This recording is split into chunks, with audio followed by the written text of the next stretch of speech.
Ladies and gentlemen, boys and girls, it's Thursday night. Lock up your ladies. Dixie Dave's in the house.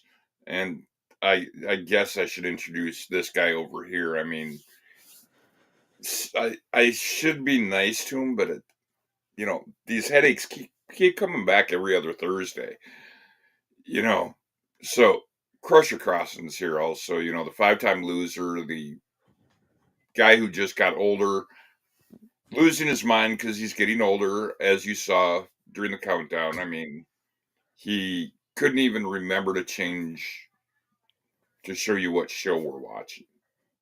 The video was right. It's just the text was still talking about the dry dock, which we seen last week or last 2 weeks. 2 weeks ago, Crusher. Like I said, he's getting older. He's about 155 now. Well, yeah. So speaking of which, I am getting older. It was my birthday, just a few days ago, and I'm not unlike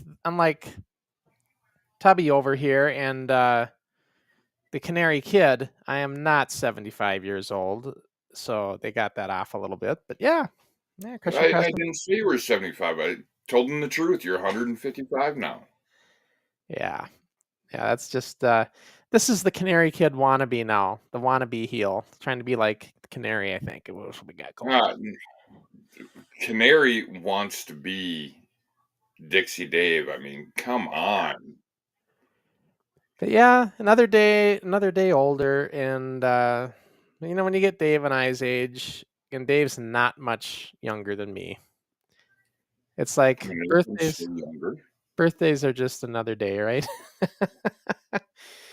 And I got some comments here coming in. Sky Sports Video News says, "Hey Dave, great to have you back on the show." They always like seeing Dixie Dave.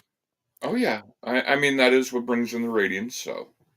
And then Gizmo says, "Happy birthday, Crusher." Thank you, Gizmo. I appreciate that very much. How did you celebrate your birthday? I just went out with a friend of mine here in town that kind of convinced me to move to Salt Lake City. Went out to dinner with him, and it was just took it easy. Like I said, these when you get birthdays and stuff, like Keaton's is coming up. Wrestling Revolution Keaton's birthday is coming up Sunday. That's different. He's going to become 13, official teenager, right? That's funner. It's more fun in those days. But as we get older, it's just like it's just another day. Yeah, my 13th birthday, I happened to win my first championship. Yeah, that's right. Dixie Dave, it was his 13th birthday, was that famous October sellout card at the Anoka Armory. Yes, sir. And if you notice, I got the Crusher Crossen 5-time T-shirt, and courtesy of Badass Ben Nelson. Let me get that in. He's advertising that he is the 5-time loser. And very beautiful artwork by Ben, I gotta say. And it's very fitting too, kicking Canary right in the face. And something, and Canary says Keaton said you wouldn't drop kick him. That's not a drop kick. That's a karate kick. It's a flying karate kick. I should be in Cobra Kai. So yeah, that's good. I love this shirt. This is one of my favorites. I'm gonna wear this one on forward next week too, just for Ricky, because he likes it. What are we gonna do with you, Crusher? Let's see. Damien says, Dave, are you going to be a hater too? Looks like you and Ricky are forgetting where you came from. I would agree with that one, Damien. Damien, you need to remember something. If not for yours truly, there would be no rewind. There would be no forward. Yes, Crusher may have brought the NWF to fruition back in the 80s. But if not for yours truly, you wouldn't be able to view all this stuff now. You wouldn't be graced every other week with my presence. I apologize you have to put up with Crusher Crossen every week. I couldn't imagine getting headaches like that every week. Well, I got that new NWF neon sign back there. I thought that was kind of cool, but I turned the lights off so it shows up a little bit better. But you know what I'm seeing, Dave? It looks like a bunch of stuff going on in the background. Are you seeing that? A little bit. I don't know if I like that. I think it's coming from the LED light itself. It's causing that effect, but if I turn my lights on, it probably goes away. Let me know if that bugs you guys, let me know. I can fix that. Just put the lights on. But we got a great show today. Yep. Now, Dave, we got to do our usual disclaimer for all those looking for, perfect style pro wrestling here. Are we going to see it today?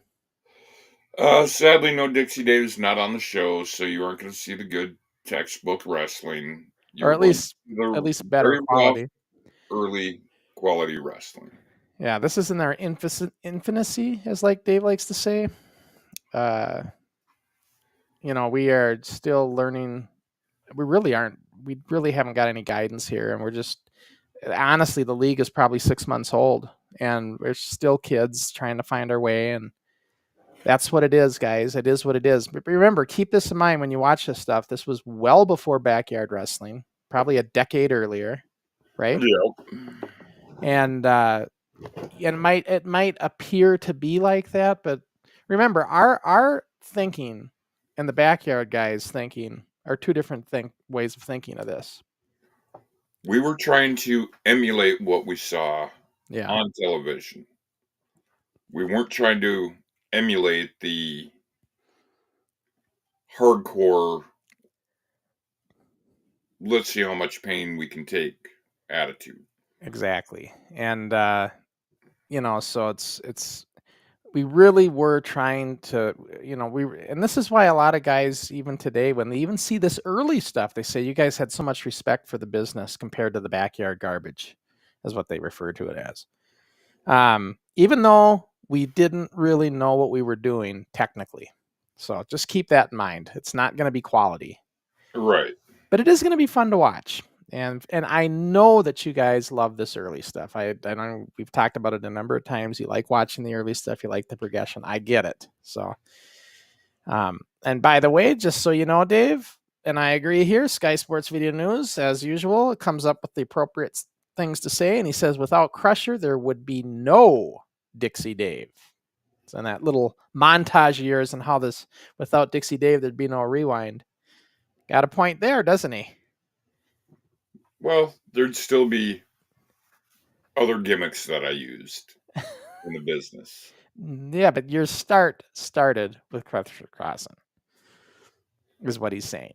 Yes, it started with Crusher Crossen ducking me. Uh-huh. It was Crusher Crossen who said, yes, you can join. I could have very easily said, get the heck out of here. Get out of here. But I never said that to And then anybody. you would have never had the sellout in October.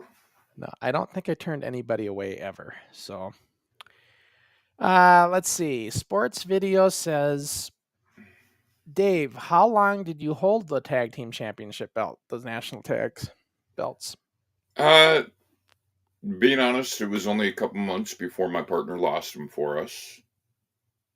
Well, let's see. To be precise, you won them on October 18th, and December 19th was the date. 2 months, 1 day. Yeah, a couple months. And what do you mean by your partner lost them for you? I wasn't the one that got pinned. That's because you were too slow to get in the ring to, tag in.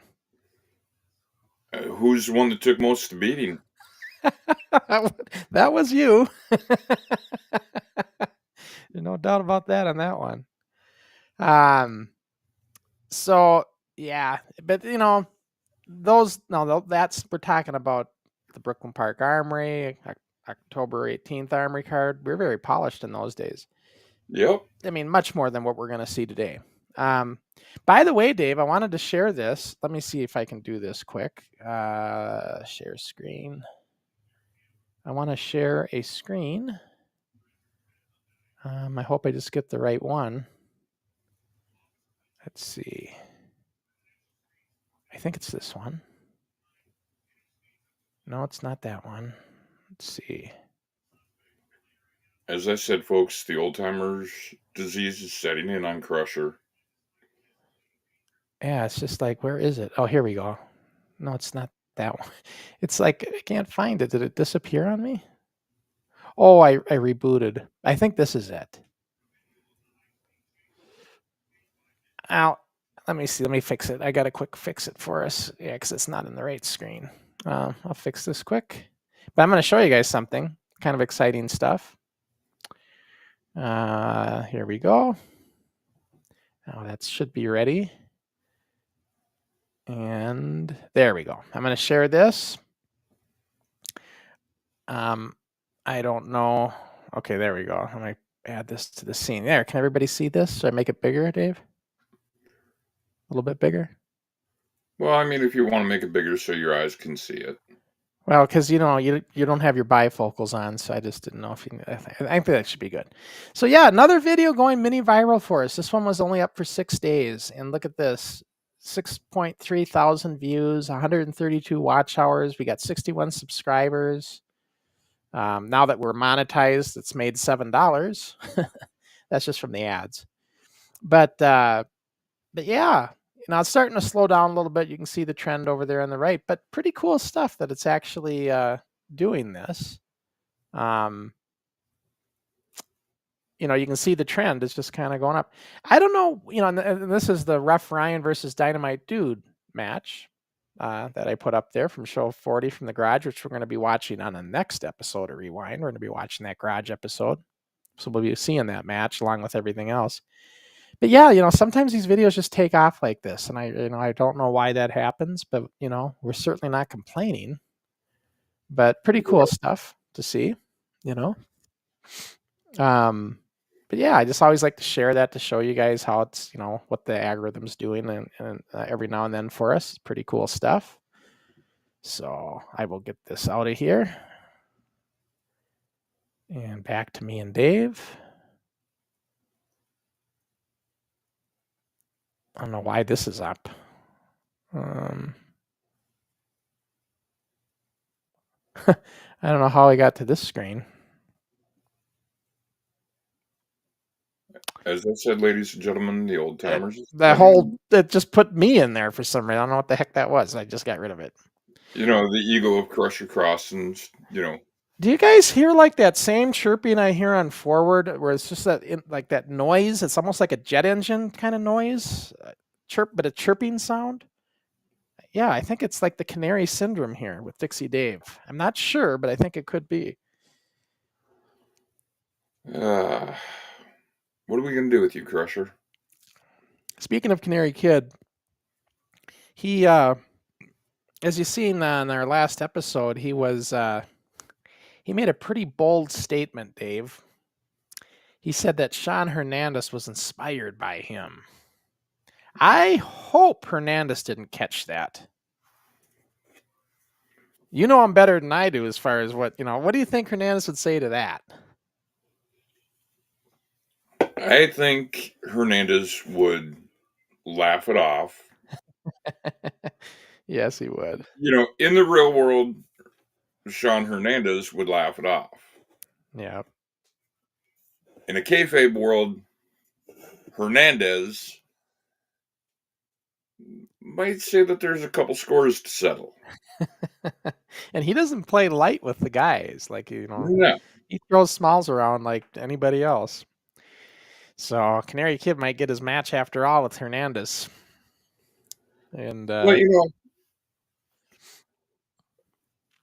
what could happen is Hernandez pays for the Canary Kid to come to the United States, throws him in the ring with Smalls, and has Smalls teach him a lesson because Hernandez doesn't want to get arrested for abusing a minor. So are you saying that Smalls would beat her Canary Kid? It'd be a good match. Yeah, it would.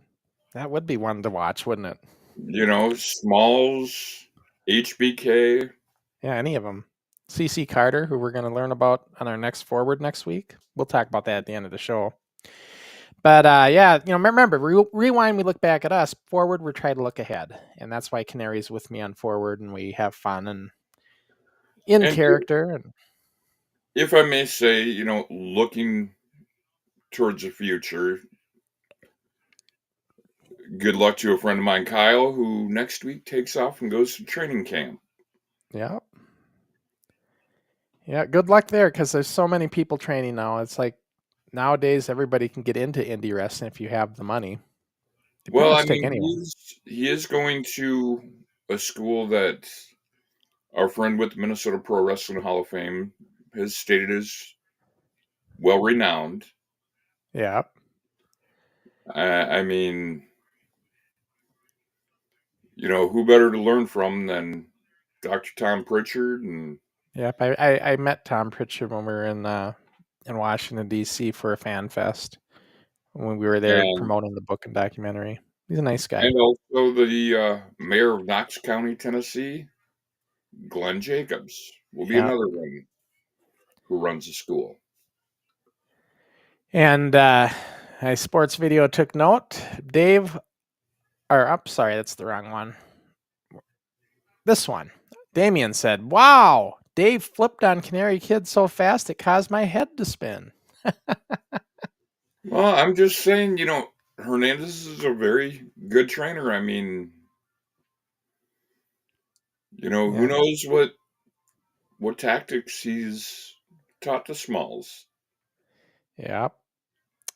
And speaking of Smalls, everybody, he will be joining us again on Forward.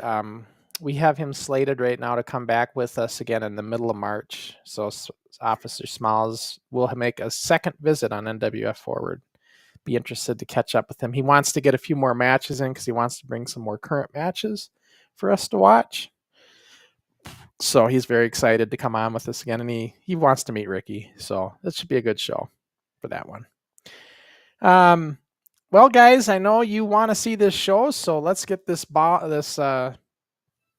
rolling here, Dave. We'll get onto the watch long screen and get this thing started. I mean, show 27. With what you were talking about, I mean, that could be a really good match if Canary King of the U.S. and maybe did some work for Hernandez. Who knows what the future will bring? I've always said those guys need to try to plant their flag here in the U.S. at some point, at least on some level. And it would be great to see. So, of course, what we're going to see right now.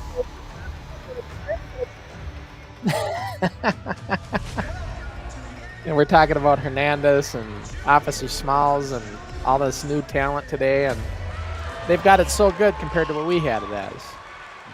Oh yeah. The Kids Twin Cities Professional Wrestling Show. It's Merciless Mike Ackerman doing the narration there. Throughout 25 cities at the present I'd love to be able to get a hold of Mike again and have him come on. Yeah. He's just off social media. He's like off the grid. Some people don't get into Facebook and all that stuff. They just stay away from it. Mike's one of them. Oh yeah. Oh yeah. Yeah. You know what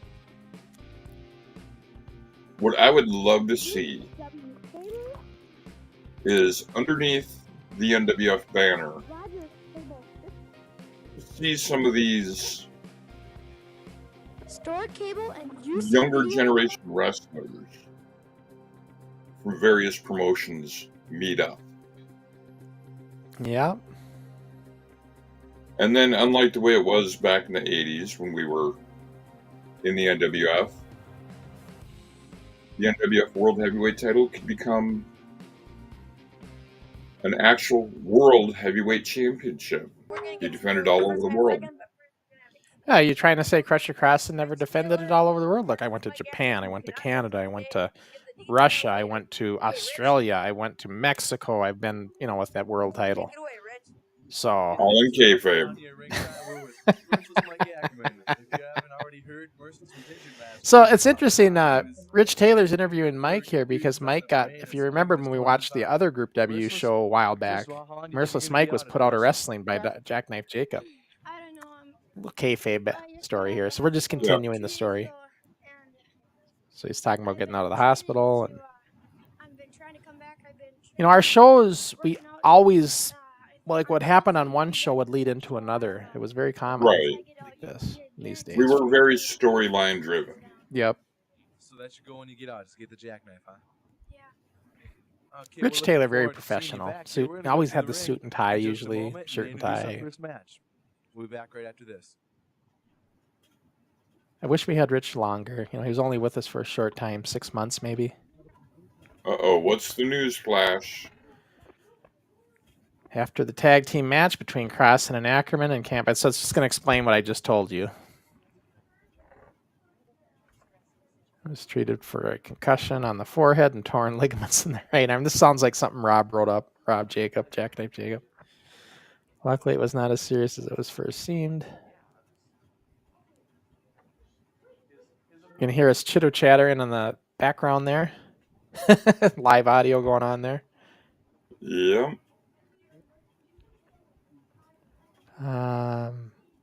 Now to the ring with Rich Taylor.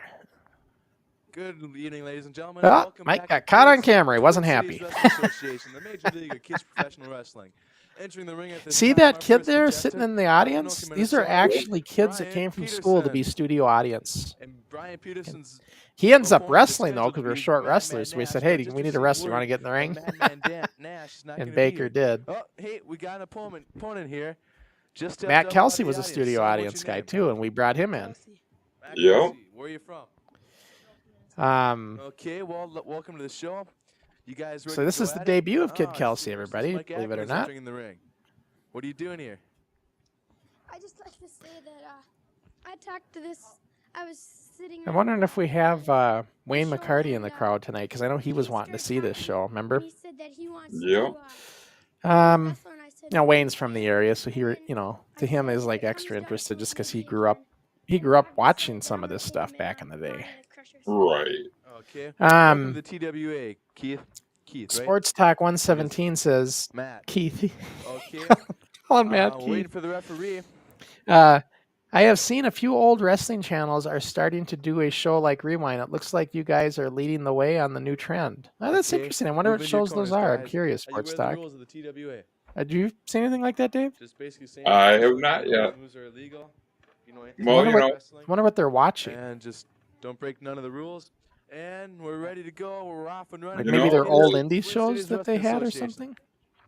Let's hear the bell. it's as Dixie Dave always said, Hello, often folks, this is imitated but never Ray Johnson duplicated. here, right here with the TWA show number 20. You know, and as usual though, with like we do it live because we like to interact with you guys, and we always Right. kind of get our same crowd, but Here in a moment to help um, commentate on these great we get a matches lot coming more up. views in replay. I think all of our shows get a minimum of 200 to 300 views.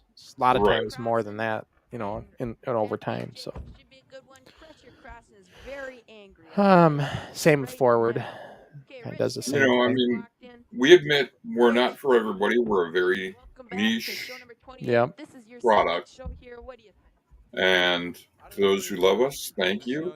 To the haters, we're still here. Yep. And yes, this is not professional wrestling like you would think. Very, very rough around the edges here. I mean, we were just self-teaching ourselves at this point. We had no guidance, and it would be another year and a half before I'd meet Eddie Sharkey Right. and get smartened up a bit. You know, initially at least, and then to be able to start bringing some of that knowledge to the rest of the guys. And you know, another guy I have to credit to our wrestling abilities getting better was when Steve Engstrom joined. You know, he was naturally good, and that rubbed off on a lot of us. Yeah. So, you know, Steve definitely was an attribute to that time period to get us better than we were. Right. But ultimately, it was Eddie Sharkey. Well, I mean, trainer of champions. Yeah, it was really him that really smartened us up, or at least me, which I then tried to show everybody else. Well, I mean, you know, it wasn't just you that met Eddie. I mean, granted, yes, it was through Slick Steenerson. You know, Well, I got Troy, that. yeah, Troy went after though. Troy was well after I met him. Yeah. But Steve was a part of Eddie Sharkey right away too, just like I was. Me and Steve both. You know, as far as getting smartened up. Right. Yeah. Really nice guy. Eddie Sharkey? Yeah. Yeah. He was like, he treated you like an equal. I've said this many times. When I met him, I was 15-year-old kid, well, 16, just did the Anoka Armory, and he treated me like an equal, literally. Right. Treated me professional, like I was at his level, and I was way under him compared to what he was at, you know. Right. But he didn't make me feel like that. He made me feel just as important as he was. That was the thing. Anybody who ever met Eddie Sharkey knows what I'm talking about. That's how he makes you feel. Well, I mean, it's like Okay, and now Jamie talked about. Matt Kelsey's got Bryant Yeah. Peterson down, but Yeah, when he got a Yeah. ride home and everything. surprise there. I was watching Exactly. WWF I mean, matches the other night, Jamie went to a show and very that much Eddie was the same thing doing, happened. and And the show didn't go as long as they thought it was going to, and he found out Jamie didn't have a way home, so he brought Jamie back to his place to get her some rest, and Yeah. the Ended next up- day, Jamie ended up sleeping with Eddie Sharkey's son, who was the same age, and stayed overnight. Jamie was just couldn't understand why his son wanted nothing to do with professional wrestling. You know, you'd think Eddie Sharkey's son would want to be just like his dad. Totally the opposite. yep. Okay, we've got 1 more minute left in this. That'd be an interesting thing to ask Eddie why. Maybe Eddie didn't want him. You know, a lot of guys that are in the business don't want their immediate family in the business. Right. Jesse Ventura never wanted his son involved either. The referee is obviously notified. Let's see. Gizmo just brought a question in. He says, who do you think Canary Kid's personality was closest to anyone from your company's past? If we're talking about like the character Canary Kid, or do you mean Gizmo? Do you mean the character, or do you mean the person? Like when Ricky's out of character. I don't know. I haven't seen him interfere yet. I'll answer both. The character Canary Kid. No more than any I see a lot of Crusher Crossen there, honestly. They hate to see I him really win. do. Oh, there it I can't is. think of anybody Way else up that he there. would be like. Bryant You know, if you look at his Peterson, character. Matt Kelsey, a newcomer still to the TWA. That's how I was. Okay, You folks, know, we're gonna get is how he right on was. to You the know, next match you know, here take in on a any moment. challenge. You know, you think you're the best. That's how I was. I'm trying to think if there's anybody else that was like that. We'll be back in a moment. Yeah, I would say closest to me, honestly. I'm not trying to just say put myself on a pedestal saying that. This is the Dave, what do you incredible think? Crusher Crossen here in this short pots to say. You know, I really don't know Canary that well. Canary and I you have yet to have a face-to-face. Yeah, you don't the know his Crusher character, Crossen against or really, you haven't Brian watched a lot of Peterson? Canary Kid stuff, have you? Let me tell you. No, I haven't. Yeah. I mean, being honest, I wanted the match. no disrespect meant As to you Canary, very well but know, Peterson disrupted my match You know, once before. life is busy. So that's what's gonna happen. I'd love to have a face-to-face with him one day. Well, one of these days, Dave, when I'm going to be You want me to? busy or something, and if I can't make it, you need to take my place and host a show with Canary. Well, He must have some courage. He's in here. you know, Yeah, well. He's willing to take. 2 you've matches admitted on one of top your another. I think favorite this is shows very that we've low had is one that you weren't even on. It was. Such as yourself, Crusher. You and Jamie. This is below you. Yo. The officials It was just, wanted it was somebody good. to step No, I mean in. serious. Like you can do one with Canary one of these I think it's days. more like he stepped in, You know, Crusher. if I ever have something come out, like if I end up getting a really high paying job on a Friday that I have to do, that'd be a perfect opportunity. Back Right. down in the studio with. But no, as far as Canary, as far as Ricky Henry Take on goes, a fresh opponent, Crusher. TWA. I would say Jamie McParland. And we're gonna get started with this match. Crusher Crossen against Bryant Peterson. Yeah, a lot of similarities there. TWA Right. stick. I mean, Jamie was all in. Jamie wanted to be the, you know, he wanted to make a career of this at the time. He was like, he just wanted to be the best he could be in the ring. And that's how Ricky is. Yeah. I mean, he might have other aspirations when he gets older and stuff. Maybe he goes to college or whatever. But for right now, for the time being, he wants to make the best he can make of it. And that's how Jamie was. Right.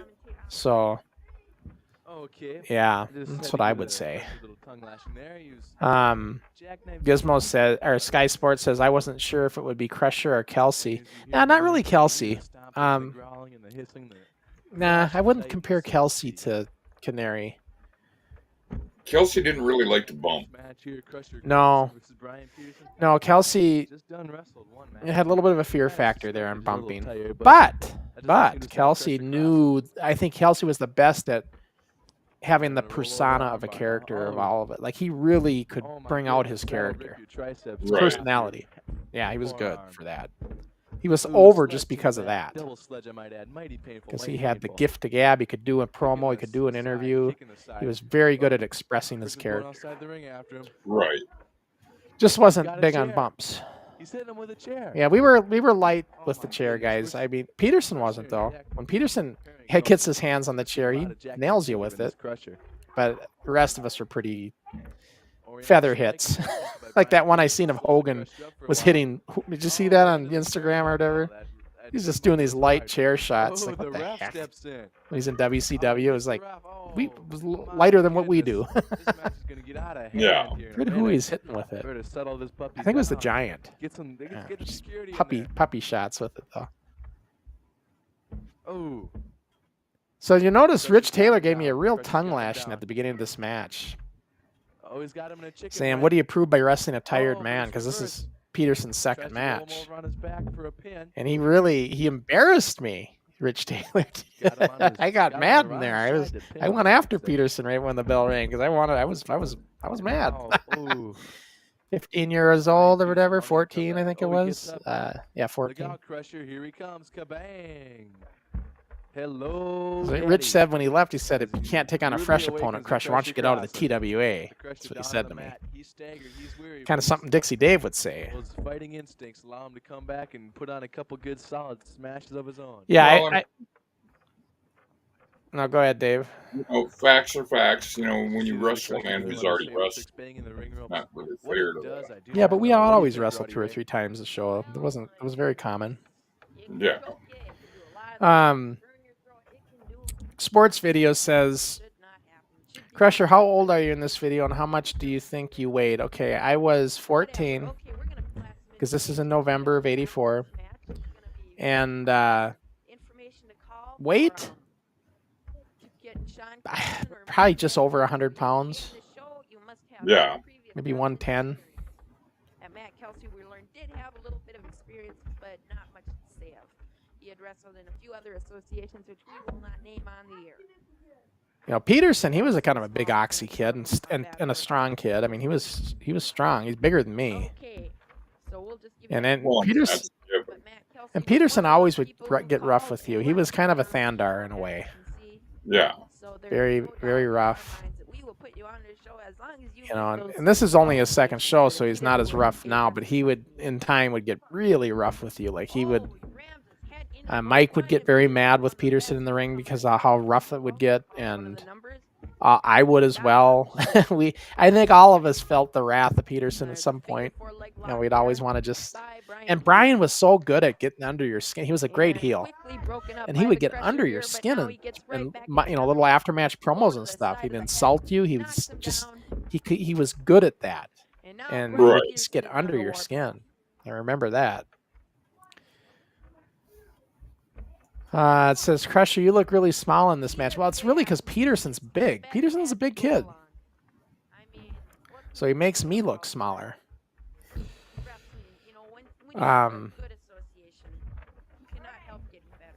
But Brian, you know, I was probably stronger than Brian.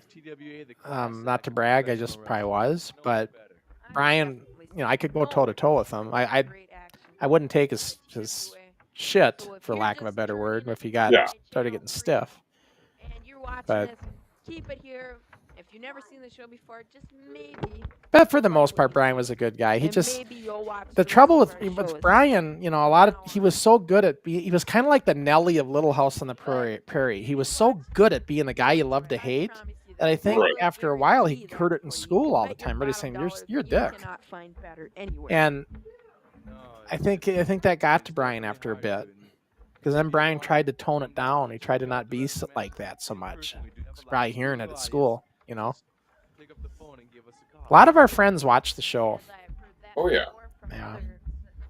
You know, There was sometimes no internet back then, Dave. No. Yeah. I mean, if you were going to talk to a friend, you actually had to go talk to him. Or call him on the phone.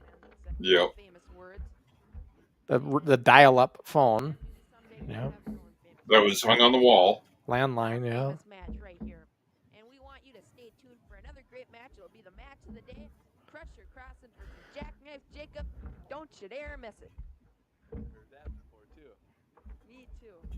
And I will repeat it again. Don't you dare. Two of our miss it. best in those early days of commentating right now. Rob Jacob and Rich Taylor. Jackknife Jacob. Good guys. Let me tell you this right now. Crusher Crossen is angry. And Jackknife Jacob They were will good have at his putting say us on the over. matter later on Like, Oh, with yeah. the interview with Rich Taylor. Wish He we has would have a had lot to say to you. during my era. It's kinda Yeah. a cocky fellow.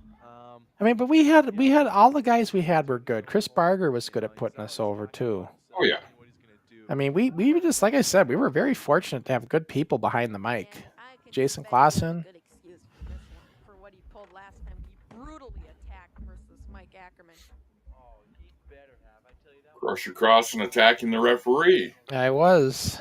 Yes, I was. We got the red. That's the old Hulk Hogan's arm over the rope after that arm wrestling match. We'd always do that same thing ever since we were so influenced by that back then. Just trying to get him out of the ring. And they put Hogan out. Yep. But yeah, this is not a ring, folks. This just looks like a ring. That's a hard-ass stage. So we couldn't do any intense bumping in this ring because it would, you talk. This is harder than the Fred Moore ring even. Well, this show may have I mean, there's not even a padding there. But anyhow, Yeah. just to bring on But we weren't doing the bumps like we did in the Fred Moore ring either in this ring. has been reffing. He has a special brace on his And the Fred Moore ring was not much softer. I mean, it was basically concrete with a wrestling mat pad on it. That was it. So when you hit that ground, you hit it. Yep, there was no spring or bounce in that one. No, none at all. At this moment, I mean, I that would- was strictly waiting to get a piece of Jack Knight, padding and he may well get it if he's angry enough. on concrete. That's right. Anything can I mean, happen. the ring posts were We got some outstanding were promoters here. in the They'll ground. Make any match. You name it, Yeah. they'll sign it. I don't know if Brian takes that chair from you. When he does, he doesn't I'll pussyfoot tell you with it. personally, I He got hits you. requests the other night. They wanted, obviously they I think were I'm telling him just to hit me with they it. may have been watching And he this does. first time or something. Crusher Crossen against Mike Ackerman. If I'm correct, that's Kelsey repping, isn't it? Yeah, Matt took over for Mike. I don't know why that happened, but Well, because Mike got hit with the chair. oh. See, Brian doesn't know how to do the figure four yet. Brian would eventually learn the figure four. He was trying to do it there, I think. Didn't know it yet. Remember, this is Brian's second show, so he's very green. But Brian got pretty good with the figure four. That used to be like his finisher. He got it down pretty good after a few more shows here. About a minute and a half left. And then this match will be over. I don't even remember how this match goes. We got about a minute and a half left in this match. Yeah, we used And bungee so cords there, for Brian turnbuckles Peterson to get putting the some spring in the hammers, ropes, and vicious hammers on Crusher Crossen. just because we Crusher didn't know what Crossen, else to that boy's got a use. temper. He's laying the Remember, knife we're down. just emulating a ring right now. We just want it to look like one. It was, yeah. The development of the league was in baby steps. Just a little bit here, a little bit there, a little bit here, and we just kept growing it. Right. Or did he win? After we'd leave the studio, we'd go into the garage and we'd really start developing the ring. Actual working turnbuckles and ropes and everything. We still didn't have a functioning mat, with a proper bounce and everything, but we were getting close in the garage. If you want to see the show live, call them numbers right now. Let's see. Here's a comment from Sky Sports Video News. He says, "Did you guys have watch parties or use older matches to show wrestlers how to improve their skills?" No. What we started doing in the garage, we started doing what we called practice sessions. And in the practice sessions, Steve and I would literally, just like you kind of see them doing with Ricky and those guys, we would do things like that. We just keep doing moves over and over and over. Like we'd work on veal throws. That was a big thing. Veal throws are basically just a fancy word for hip toss. Right. We would work on, flying drop kicks. We'd work on the body slams, suplexes, all those bumping moves. That's what we were working on it starting in the garage days. Clotheslines, and just kind of just letting them understand how to take the fall. You know, how to make it look good. My big thing was not so much even the falling. I was like, when you get clothesline, make it seem like you got clotheslined. Make it feel real. That was always my advice with whatever you're doing. Yeah. Like, I don't care if it looks pretty. Just make it, if somebody's going to clothesline you, I don't care if you land on your back nice and make it look pretty like they do today, but just make it look like you got clothesline. You're not necessarily, if you got clothesline for real, you're not necessarily going to land on your back. But, you know, just make it look like you got hit. That was my big thing. I wanted them to make it look real as much as they could, to make it look intense. Nobody hurts my tag team partner. I've had it up to here. I Yeah. know hot on my feet about the whole situation, Rich, but he is going down tonight. Crusher Crossen, ladies and gentlemen. Special revenge match. Crusher Hate my interviews. Crusher Crossen in a ref shirt. Well, Yeah, I guess I'm reffing. Wait a minute. I do notice something.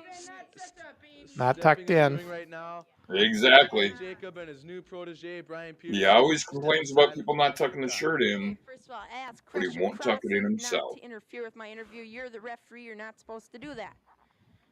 Okay, but first of all, can you now think about this. Jacob was great on the May mic. have been Excellent. A little bit drastic, but can you Our best really heel at the believe time was that? Rob Jacob. Wait. Not Can even a you really question of blame me that. For doing that after what Merciless Mike pulled on me when me and him were tag team champions, and he went and he weaseled out of it.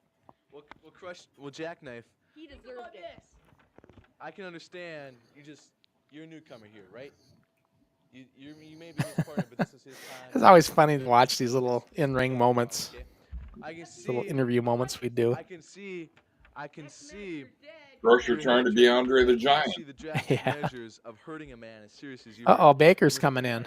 Now, Jackknife, I do have to say that wasn't. He wasn't our studio audience. Now we're bringing him into the ring. That was definitely a show of my wrestling ability. The board, anybody can do the board. What I did to Merciless Mike, not many men have done before. And I'll do it again if I have to. I'll just say that.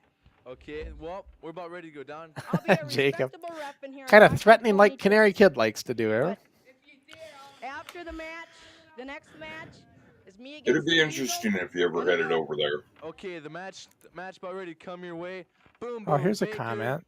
Versus Jackknife Jacob. Gizmo says, now that last Crusher rant sounded really close to the Canary Kid rants. You are right. Ricky is a Crusher clone. He is. You know, Canary is definitely, I mean, let's face it, guys. If you see his latest matches and stuff and watch his drop Tim kick Johnson. over there on their And the NIPW match channel, is now started, he is and now joining studying my drop kick. He is trying to get it like I was back in the day, Dave. Ray. Yeah. But Okay. Rich mine's just a said, little bit better, I would say. as you can see, the Well, Jackknife, we'll you see the Baker seems to be how he progresses. taking I control thought you were right going to say his is better. Baker's gaining control. Well, Yes, I will indeed. say this. As we're He's a starting lot out this younger and he's match, got the heart to continue I don't wrestling, know about so Jackknife Jacob and his Well, tactics, all though. these guys Yeah. starting Man- out today the man is hated. is, I, as an announcer, you know, supposed they've to be got a much impartial, bigger but when it advantage comes to over somebody like us Jackknife Jacob, right. I just find it that much harder not to because snap they've at got that proper ring. training and guidance right out I of the like to get gate. him in Makes the a big ring. I teach difference. him a lesson. Him and that partner of his, Peterson. I'm issuing a So challenge right Baker, you know, again, like when somebody comes in fresh off the street like Baker just now. did, You think that, the nobody Christian tells him Ronaldo anything. So he doesn't know what's wrestle going on is here. useless? And, you are know, supposed to be Rob's, aggressive. but he actually handles Rob That's pretty true, well in that's this, true. actually. here in the TWA And, to announce. I remember However, Rob kind of when it getting a little comes to frustrated a with him, human being, actually. well, I'm But not this gonna is give this is what it much was. credit We to never Thomas, smartened but anybody up right away. We just a thing such as Jackknife let him Jacob, come in and Kayfabe. yeah, we're just kind of boils kayfabe. my blood to see We what just he did needed to a body Merciless in Mike there. Ackerman. True, Merciless Mike turned on him, but he realized the superiority of the Crusher Crossen family. And I think Dave, you've Jackknife always Jacob- told the story when Jacob your first should be when you had able your to very accept first that match, what it as a was like. loss. Yep. rather than to have to resort to the tactics that he did. You know, you're not Jackknife trained, Jacob, in told my how to opinion, fall. is You're not nothing but a told yellow-bellied, anything. spineless coward. And I'll say You're that to his just face. Other than you're going against him in the Next third time I interview him. match. yep. Be ready. Is this the truth that you really want? And then you kind of learn as the match goes on that, Experienced wrestler. okay, I see what's happening here. I don't know. Have you ever had any wrestling experience? I've been in the And if you wrestling came business around about for a 10 second years show, now. then you'd The only reason start I'm to came teach to out a announce few is I got things. hurt, busted up a knee, so I Yeah. decided to broadcast it instead of experience. The more you came around, the more you got Where taught. did you wrestle in the past? Yeah. I wrestled down in the SBAB down in Singapore, which is over in the far That's east. just kayfabe talk between I these was the guys right heavyweight now. They're champion there, Rich Taylor just saying he with used to big be a guys wrestler like back in the down there, day. like here, which helped, and I took on a lot of handicap matches. So you think you could take on the Jack? Do you remember that? Knife Do you remember that shall we say? angle they did with Hogan where he had Mean Gene Take on to the be his Jackknife partner in with that tag team his match that they protege, did? Yeah. Peterson, I think did the his name same is. thing with Rich And Taylor a whoever few else shows is from back, now. the Killer Camp, I'll take them all I on. surprised Jacob and Peterson that with Rich Taylor as my surprise partner. Okay, let's get back to the match. Here's a question for you, Dave. This Matt Kelsey. Okay. What do you Dave, think how of much these notice two did new you wrestlers? get before your first Boom match Boom ever? Baker, I tell you, the kid looks impressive. He's got to put a little meat on his bones. Hit the weights. It was Maybe basically get some strength built up. your third match, kid. Jackknife's just rubbing him all over the ring. Get now. ready. Jackknife using his experience. Yeah, you 12 basically were foot told when you with him. showed up, right? And I say that's Yep. the only advantage Jackknife has. But here, the kid's showing some courage. He's fighting back. He was down, but he's coming back. I mean, when The kid's got something I going for him. joined, I'd asked I to join the guess if company he the just day builds up, before, bumps up and a little more, he'd have a chance for Crusher Crossen. You know, I mean, I was And you told might- to be at he's probably Fred on the Crusher's team. at this time, That's his and caliber of showed wrestling. up. You might be asking, Brian why did we Peterson, the do man should be this? barred from the Why card. He's didn't doing we nothing tell but them what was disrupting happening? the Because we match, didn't know if you guys were going to come back. screwing around with the ref, We didn't knocking want all him the out. secrets He of had the no- business to be somebody should told, take care of that because Peterson before he sticks his nose And in then some all the shit. kids start telling everybody, and then they start either laughing at us or whatever. So we just didn't want them to know in our 14-year-old minds. Peterson, And you can see Right. just attacking the ref, Baker, Crossen. for example, didn't come back. So this is exactly why we didn't want to smarten them up right away. One of the biggest wrestlers Just in for that the reason. WWE. Not everybody would come back like Dave did. Siding with the Merciless yep. and the There was a Crusher. lot of No one and matter done. how bad it would be, In the ring. It looks no matter like, how stiff somebody was with me, I was Boom Baker right has there to won get back in the call. ring. The Jackknife. Yep, and this Baker kid, this is his only appearance in the We league. expected a landslide with the Jackknife coming. You got bumped around a little bit, and Well, to tell you the truth, Jackknife hasn't been able basically to said, hold "This on isn't into for his me." pocket of dirty tricks. Yep. I mean, he's had to wrestle. He's not the only one. We had a lot of them like that. It It'd just be, but he's handling Jacob is a funny Yeah, thing, and that's one of his logos. You know, it's like we talked about during the Hall of Fame That's induction winning, but, and nomination. yeah, If everybody who had ever been a part of the NWF seems to be taking over. There was almost would have been nominated, the nomination process would have been a lot longer. yeah. The referee shouting. I think But- here. We It weren't was able to probably quite close to 100 kids that come through. Oh yeah, Well, we're gonna send somebody in to get. I'm Peterson shouting out of for the ring right security, now. which means I need Rich Taylor in there because Peterson keeps interfering going in constantly. there, take care of it. Meanwhile, I'll sit here. That's Rich Taylor's our security guard. I think we. And you'll watch Rich will come in and Peterson will start hightailing it. I know. Alright, looks like the match is ending. Watching. yep. You already gave the symbol that the match is over. Ladies and gentlemen, I have a There comes- disqualification for outside interference on Jackknife Jacob. Jackknife Jacob has been disqualified for outside interference. There you hear it, the Jackknife. We'll be right Yeah, I back. warned Peterson enough, and he just Because of Peterson. Okay, we'll be right back. look at Rich chasing Brian.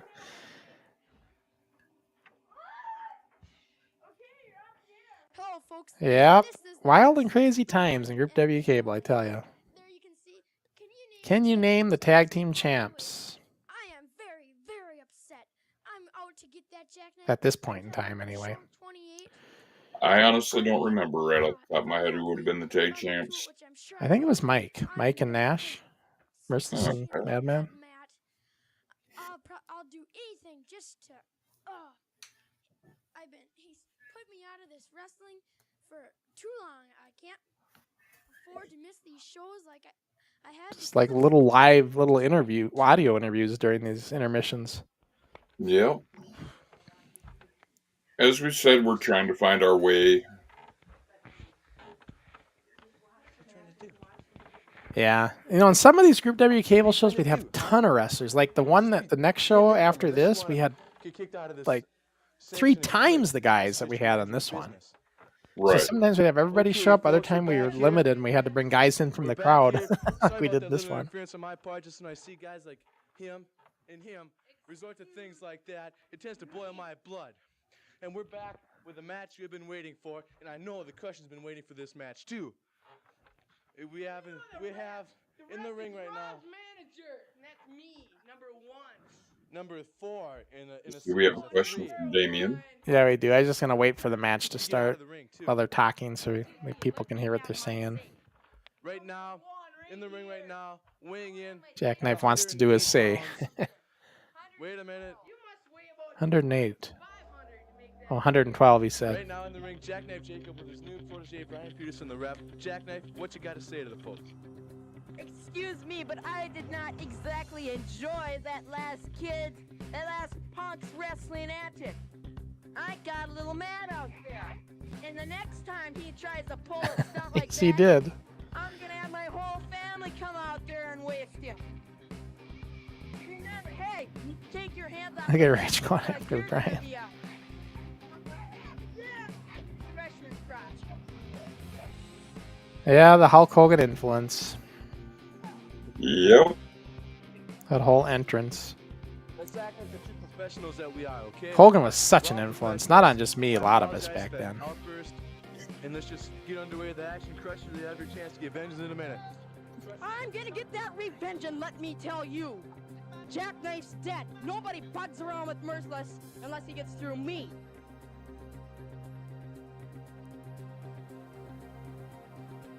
Okay, I'm telling him I'd like to something. say that I don't want you to be ref, personally. Oh, I told him I don't want Peterson reffing. That's what I was telling him. Well, Crusher, none of Crusher's Crossen's immediate family is in here. Kid Kelsey. Before, but did you notice that match? Me against Cushy there, and Merciless Mike as the ref. You notice how he kind of gave the match a Crossen when it was a no contest? Settle down, Boom Boom. Take out the shirt. Kid Kelsey's wrestling. Kid Kelsey's wrestling. Reffing. Reffing. Take off the shirt.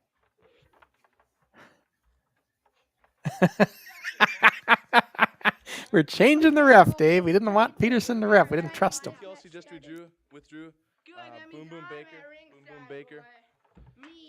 The announcers No. saying If I have that, anything to say or do Peterson about should it, not you're be not the going to be ref. in nobody's corner. Now Baker's getting thrown into the ref shirt.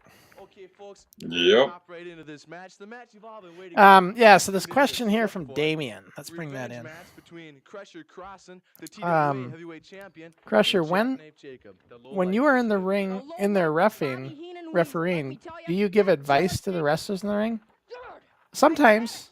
Yeah, sometimes I'm directing things in there. We're gonna go down to the street right now with Merciless Mike Ackerman and get this. I do that a get lot. this You'll match notice underway.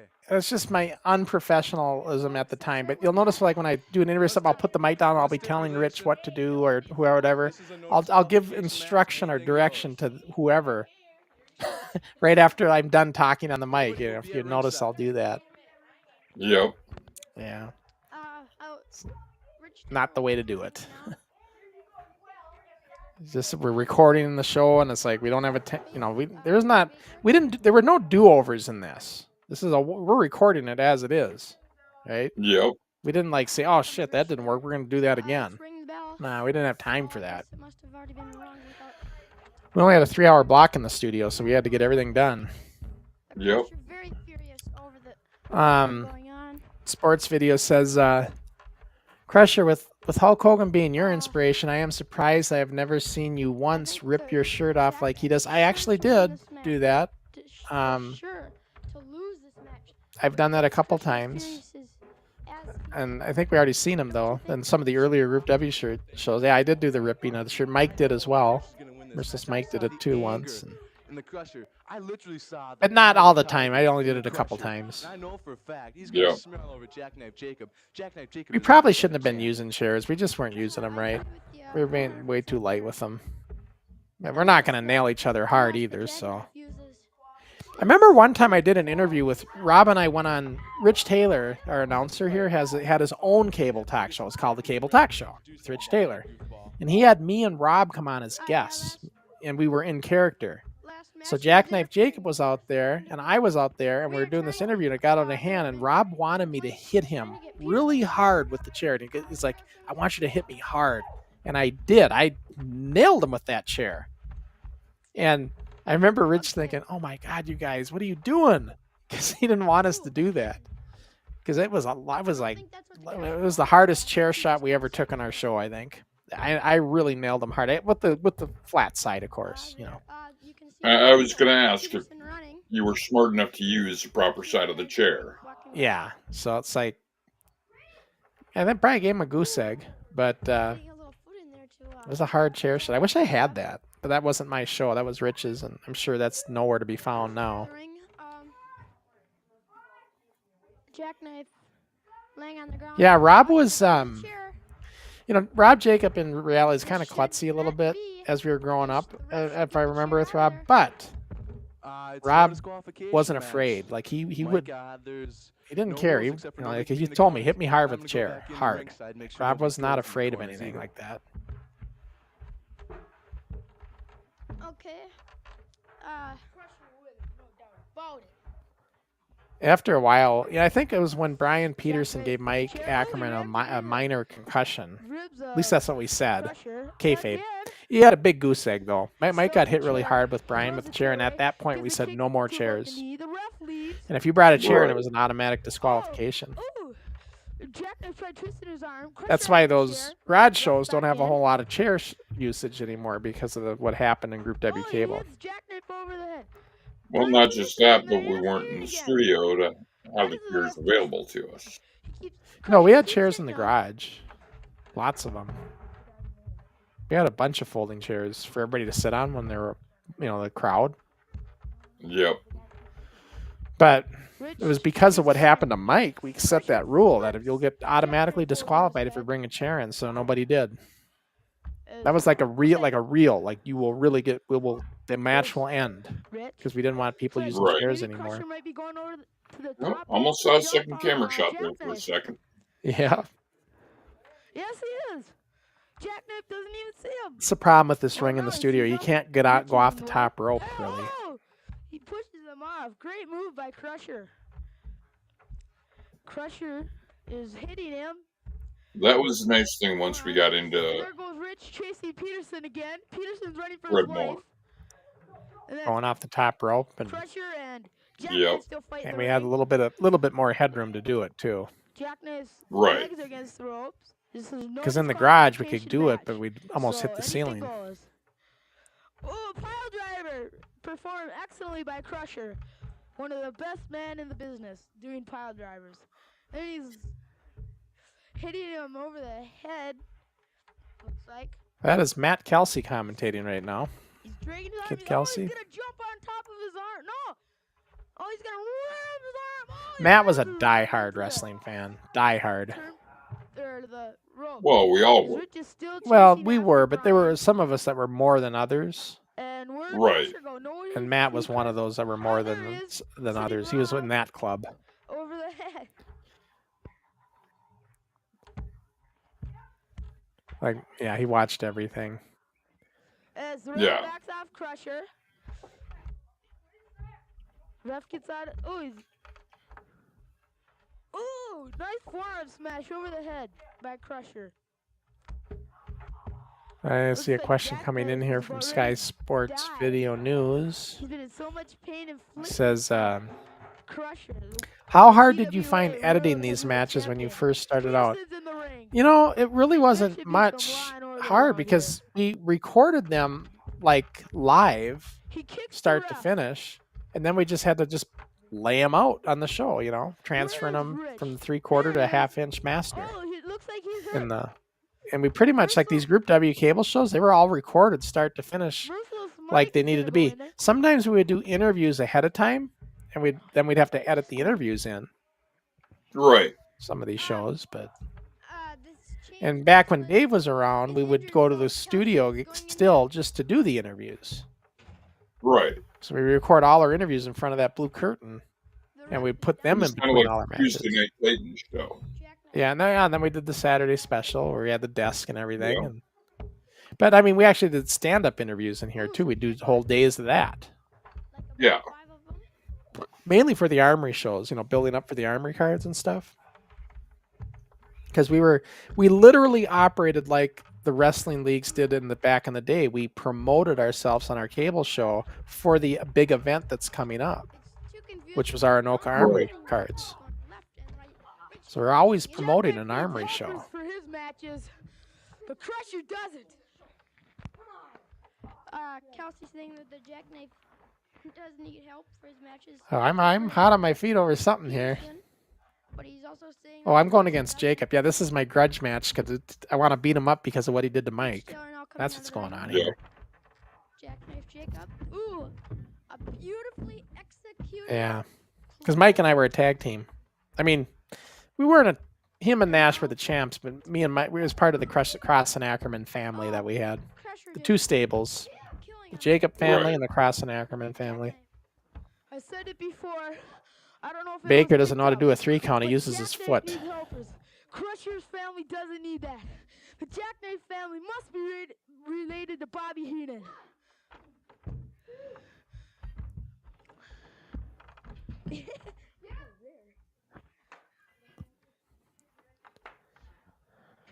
Yeah, a lot of times in these Group W shows, especially when we're low on wrestlers, we'd have to wrestle 2-3 times. Jackknife's really weary. But you know, you're a Yep. kid. You had the He's energy. barely walking. Oh, he's You had gonna the pick energy him to up. do it. He's gonna.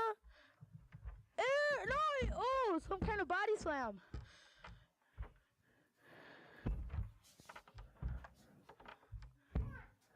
Was that the big power elbow? Crusher's Yeah. working over the leg. Yeah, the power of light. Jackknife that's on the rope. Of course, all these moves we got better with in the years to come. But Crusher in the gets beginning, down in these to infancy, leg what do you there. call it, Dave? What's the word you use? The Infancy. Jackknife Jacob Infancy. is Yep. really hurting. In these early days, we were still learning our way. Sean again with the headbutt. Sports Talk 117 says, "Is that a blue curtain He behind the tries to pick him stage? It up. really makes the ring look good." Yeah, it's a blue Jackknife curtain. They had a Jacob is blue and a out black of it. one, so sometimes we'd have the black one out, Sean, sometimes we'd he have the blue grabs one a out. chair.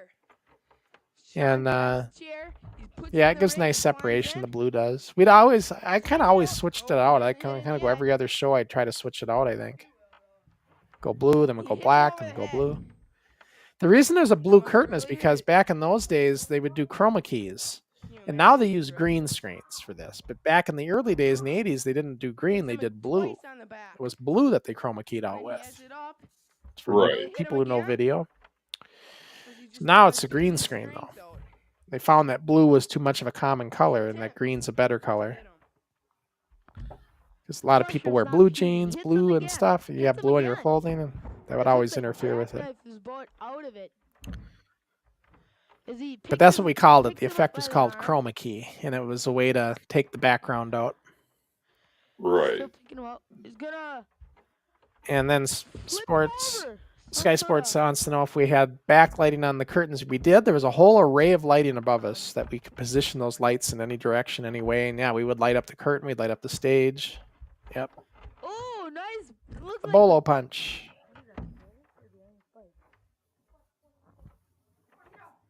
Bolo iron spike, same Oriental thing. Spike by Crusher. Crusher's going up on the top rope. Or Oriental spike. Yeah, and climbing the Jackknife ropes is was really not. weary. We shouldn't have He's even still up done it. I there. don't know why I keep trying it. Oh, this is where he moves out of the way. Jackknife moves That was away. planned. Crusher's down and out. That was our finish, I think. Oh, Jackknife wins. One of the very few times, Dave. I was only pinned 7 times. That was one of That them. was not a title match, so Crusher Crossen still keeps his belt. He's That was working him over. non-title, though. Peterson gets in there.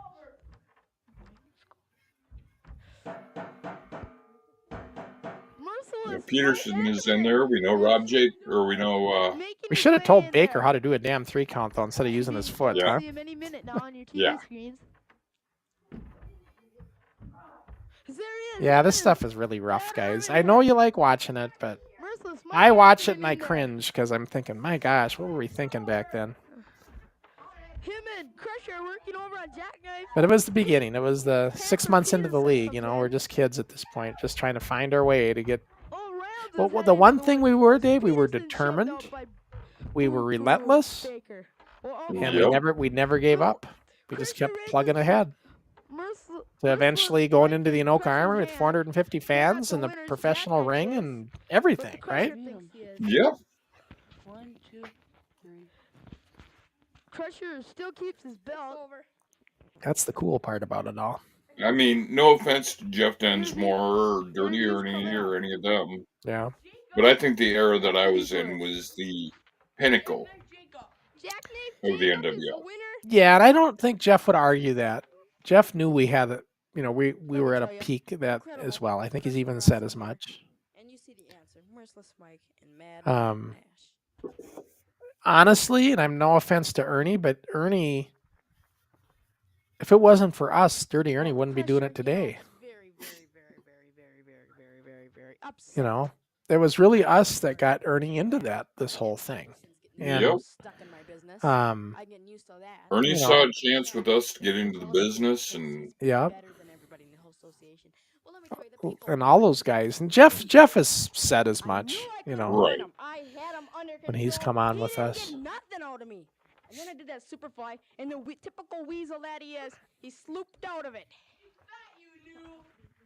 My voice is still not changed yet. Still got that high pitched squeal. In fact, I could have pinned him, but I just wanted to get my revenge, and the people know it that I had the revenge. I'm still the champion because it was a no title match. And That well, the next TWA match belt. is So we're known as the Twin Cities Wrestling Association here, Dave. We weren't NWF yet. Boom Boom Baker and Yeah. what's his face Peterson.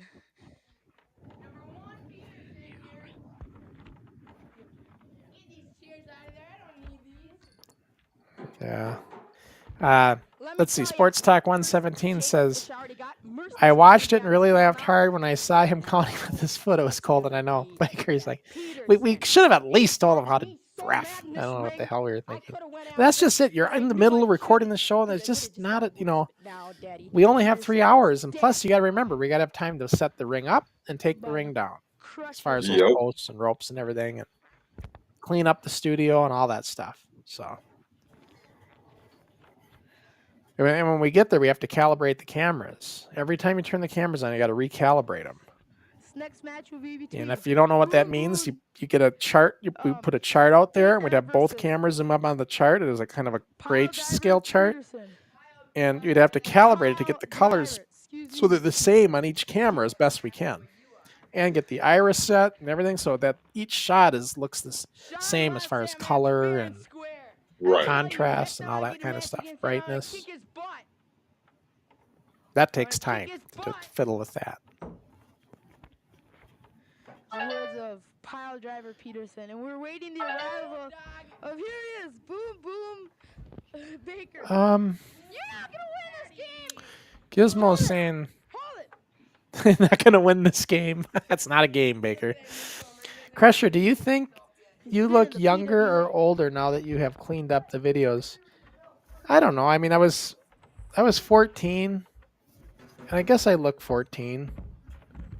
All right, there. What's Hello, nice folks. We're about back cleaning here up these with videos is all the Merciless Mike. fuzzies I are went to gone. a You know, the meeting VHS today. fuzziness. You know, that's all TWA, gone, which is nice. We were discussing something. There was an And, error that came up.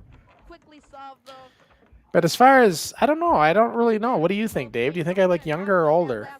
No, I thought you looked your age. Yeah, I think I look 14. Ministered to Jackknife Jacob. I mean, I look at Kelsey, and he definitely looks young here compared to what he looked like in the end.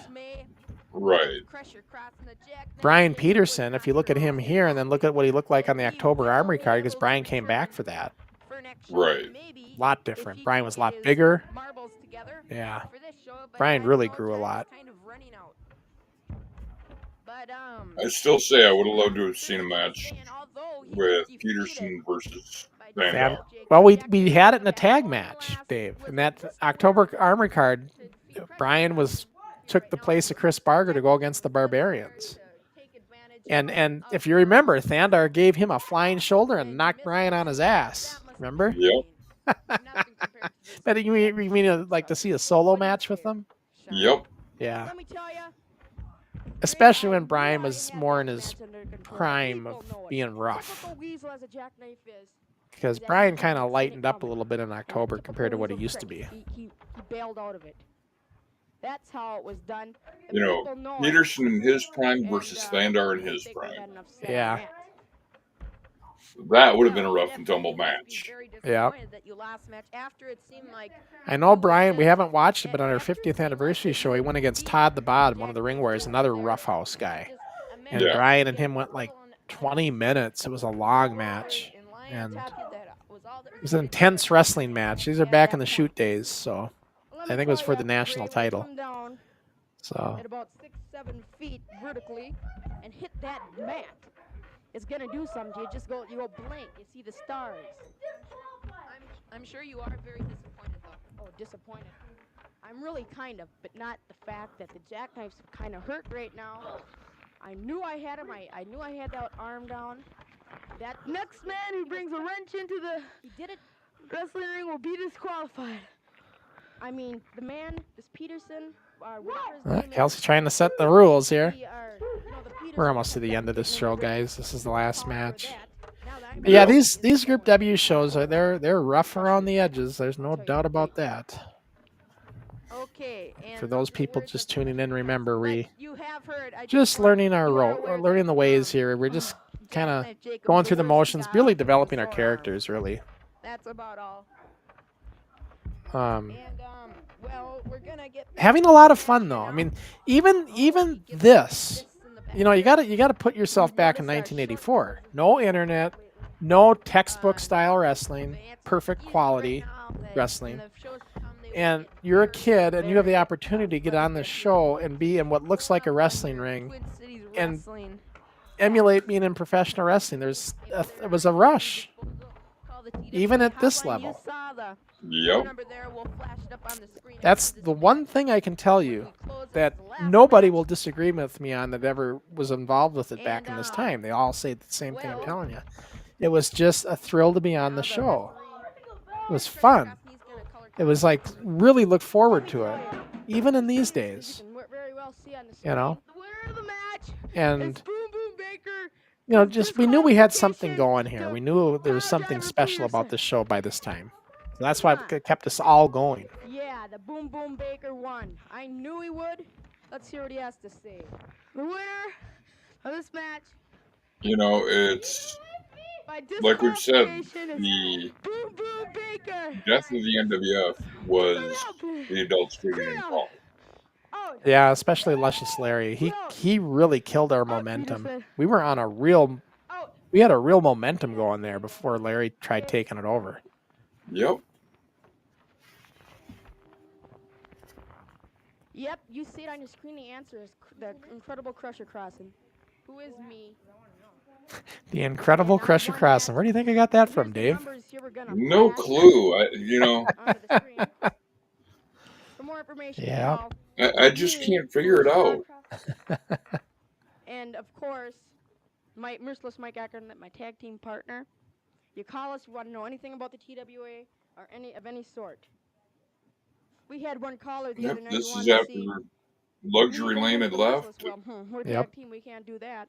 But then he said he'd like to see us in a tag team. Well, once the Merciless gets into shape, we're going to do that. Yeah, So, somebody called and requested we'll me be against right back Merciless with Mike, closing the show in a but we minute. were a team at the time. Hello, folks. We don't have any more time for any more matches, so stay tuned for show 29 coming up soon. And you don't want to miss that show because that will be another great Actually, show. Maybe 28, better Rob. than this one. Just do not see anything better action than the Kids Twin Cities Pro Wrestling Show. So He tune said in next 29. time Got the for wrong more show. great TWA wrestling action. See you later. Rob was good though. He's a good commentator for us. Good night. They were we always did that on these shows when we were done. We'd always type like good night or whatever because our shows were always aired in the evenings, usually during the week.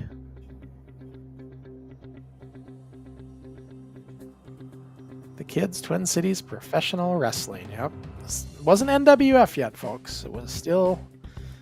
The NWF name came the following year. In, I think, January or February, we switched to the NWF officially. And it was because I started sending tapes all over the country. And I felt we should be called National Wrestling Federation because we're national. Yeah, December of 84. I guess I said November. It's actually December, according to that. Yeah, it was a fun show. I know you guys like the Group W stuff. There's a comment from Damien. Says, I love the fact that you could put 14-year-old phone number on TV back then and it was okay. Yeah, nobody thought anything of that. I know some of the parents got annoyed. Like, I know Mike's parents and Jason's parent, my mom for sure, got annoyed because people would write down the number and they'd start calling all night long. And that was annoying. They would get annoyed with the calls. And I remember Jason said, we got to limit it because my mom's getting mad. So then Jason would start saying, you can call 1/2 an hour after the show ends and then you can't call anymore. Because they'd keep calling all night and the parents didn't like the phone ringing off the hook all night. So I remember that. But yeah, nobody thought anything about that. Nope. We were just advertising product. Did you ever get prank calls back then? Sometimes. I know Sergeant Smash, Chris Hansen, the one that didn't make the Hall of Fame, that is kind of upset that you did. Well, I'm sorry he's upset about it, but at least I think he is. But anyways, his brother, he had an older brother, and his brother was just kind of a bully and always would be a bully to Chris, and he would try to prank us and stuff. I would just tell him to get lost. I never cared for, I never had anything to do with his brother. I just say, whatever, goodbye. But yeah, I know he used to prank, but we knew it was him. So but sometimes on the answer machine, there'd be like messages left. The biggest problem I had is when we started sending the show out to other states. And I get people calling wanting to join from New York, California, Colorado, and it was just, a lot of times I just wouldn't even call them back because, they would leave me their number, but not their area code, so it's like, right. And yeah, so, but they just didn't understand. That's when you quit putting it on that. Yeah, so I eliminated the area code and just left the local number, and that kind of solved that problem of getting calls out of state. Yeah. Yeah, back in those days, Minnesota only had 3 area codes. One for southern Minnesota, one for northern Minnesota, and one for our part of Minnesota. And it was 612 back in those days. And you didn't need to dial the area code back then when you were dialing local. You could just dial the regular number. Yeah. Yeah, that was pretty good though. It's a good show. So Dave, let's talk a little bit about what we got coming up. Well, the people won't be bored on Friday because Canary Kid will be here. Canary Kid.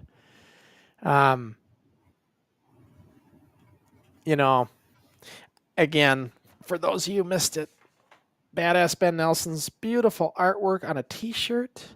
It looks great. I love it. What an artist. What an artist and a talented wrestler. Ben Nelson, everybody. I'm surprised you'd want to wear a shirt advertising you being the 5-time loser. Well, 5-time champ. And that's one little sour spot still with the Canary Kid. He's only a 1-time champ. Not a 5-time. I still got that one over him. So. He's young. He's young, give him time. Yeah, he's young. He's only a couple years into his career. And he's not the promoter. No. I still You don't know, it's so understand easy. why he's afraid of me, though. I don't know. Like, I guess I know I'm 5-time champ, but I mean, what is he afraid of? I don't understand. Well, I mean, it's easy to be a 5-time champ when you're the booker. Well, maybe so, but I held my own with everybody, Thandar included. So I wasn't ever afraid to get in the ring with anybody. Crusher Crossen was the opposite of a coward. Hell, I got beat on by 3 guys in a battle royal. And I lasted 30 minutes or whatever it was until I realized this is not good for the fans. But that was a memory I don't care to remember. And Thandar apologized for it 20 years later. It was still on his mind too. Yeah. Yeah. Well, that's the thing about Thandar. He realizes that he's made mistakes in the past, and he's willing to admit to them. And Well, just like Gary Parr. yeah, With you and Gary Parr. I mean, Gary and I, we had our differences away from the ring. Yeah. And after his unfortunate accident, things toned down a little bit.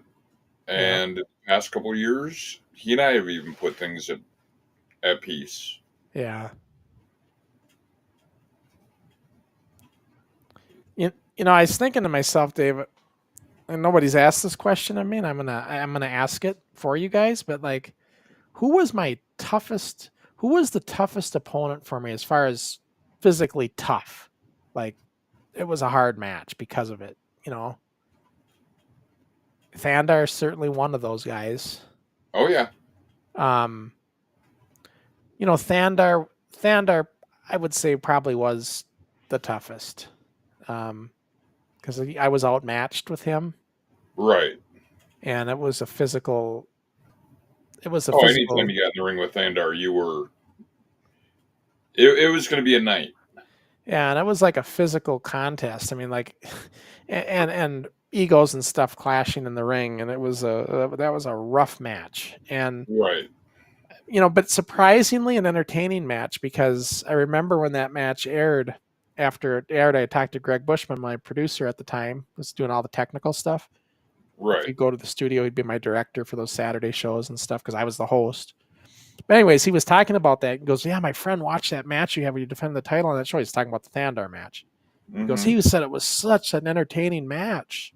So, at the time, old school days, they were really thrilled with, the match was good that way, but it was it was very physical in the ring. You felt it the next day. Yeah, and Thandar too. I mean, we were going head to head, and but you know what? Thandar and I gained a bit of respect for each other after that match too. Yep. Just because of that. So there's that too. Sports Talk 117 says, people always ask if you could go back and change one thing. What would you change?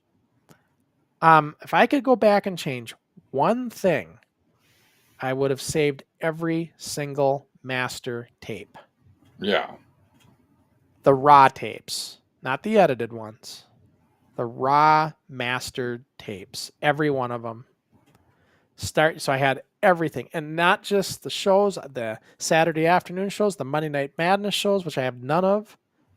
All those talk shows, all of it. I would save every single bit of it. Not in the Armory shows, all the multiple cameras we use, all the raw tapes. I wished I would save all of that. That would be the one thing I would change. Yeah.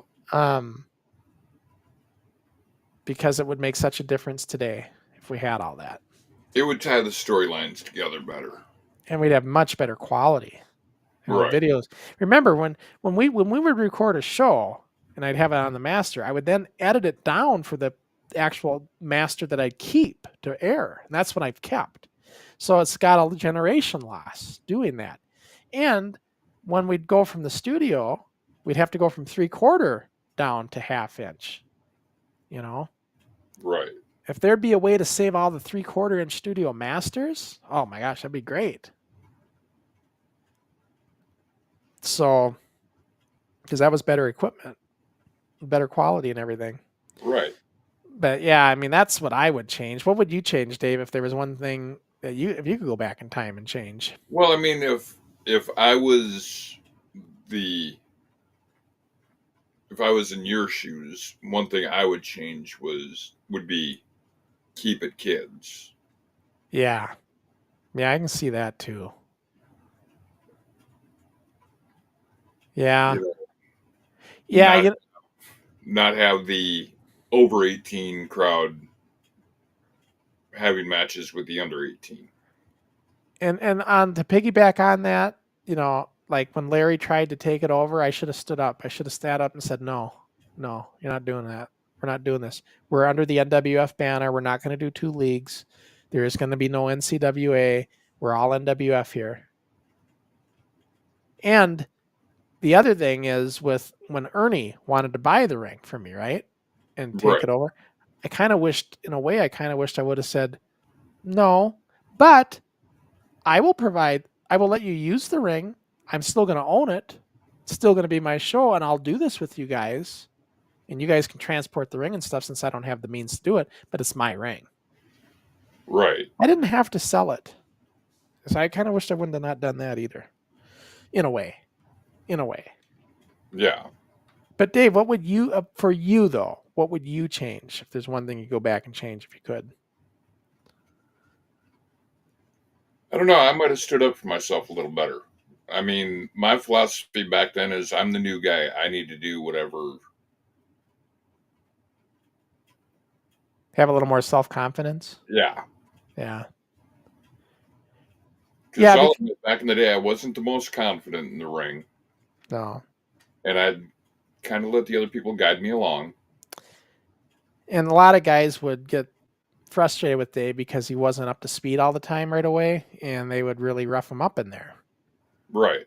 And so that's what you kind of mean by sticking up for yourself. You're like, yeah. I mean, I'd take the spuds and I wouldn't give a receipt. Right. Yeah. Because you just wanted to be a part of it, and you didn't. I mean, that's how much I love the business. I wanted to show I could handle whatever they threw at me. I think you were afraid that maybe if you did, you might get kicked out or something. For all you knew. Yeah. So you're just trying to go with the flow. Yep. Damien says, Dave, I agree 100%. The mixing of ages took away from the show. So he's talking about that comment you made there. Right. Yeah, I mean, that first answer I gave was more from a technical side just because, I figured it is what it is. But yeah, I mean, I wish, when we, another thing I guess too is there's so many things I can say to this, but I'll say this too to that same question. When we did our first Armory event, and it was a big success, and everybody was like, I can tell you right now, when we were done with that first Armory show, we had 350 people show up, the one that you went to, Dave. Yep. When we were done tearing down, all the kids, all of them were coming up and they were like, Sean, what are we doing next? Where are we going next? Where are we going on tour next? I mean, they were just pumped up like we all were. Right. And I wish I would have been more aggressive with that. Yeah, we did another Armory show again. But, I wanted to do more other places. That's why we went to Brooklyn Park eventually. Yep. But there were armories everywhere around the metro, and our show was in all these other markets. I wish we would have been more aggressive in getting into other areas. Right. Just besides the Anoka area, I mean, we could have done more with that. Anoka was our comfort zone. Mm-hmm. We had a big following there too. And it was accessible for everybody to get there. Yeah. I mean, I was coming in from Coon Rapids. You'd have people coming in from Ramsey. Yeah. Blaine. But what I mean, Dave, is my thinking, my naive 16-year-old thinking was, if we do it in Anoka, people down in Richfield and Arden Hills and all these other areas, they're going to come up to Anoka to see it. And they weren't necessarily doing that. Right. So that's what I mean. I wish I would have been smart enough to realize that we got to go book the Armory in Arden Hills. We got to book the Armory in Eden Prairie so that we can attract all those people to come and see the show too. which we would have, because our show was blanketed in all these other markets in the metro just as much as it was in Anoka. Right.